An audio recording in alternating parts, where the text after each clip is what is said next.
আলু পরোটা না বেলে এক ডোয়ের সাহায্যে কীভাবে বানাবো, আমি পেঁয়াজ বেরেস্তা করে নিয়েছি, লঙ্কা গুঁড়ো আছে, কাঁচা লঙ্কা, আমচুর পাউডার, জিরে গুঁড়ো, ধনিয়া গুঁড়ো, হলুদ, লবণ, আর আছে একটু জোয়ান।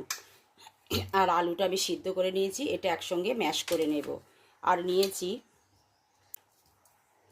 আর দেব ভেজিটেবিল। দেখুন আটার ডোটা এরকম ঘনত্ব হবে। আমি প্যান বসিয়ে নিয়েছি, তেল ব্রাশ করে দিয়েছি, এবার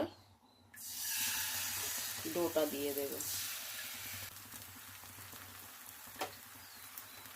না বেলে কিভাবে আলু পরোটা করতে হয় সেটাই দেখাচ্ছি। এর উপরে আবার একটু ডো দিয়ে দেবো।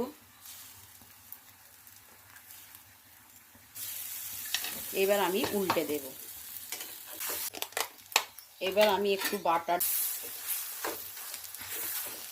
দেখুন পরোটাটা হয়ে গেছে।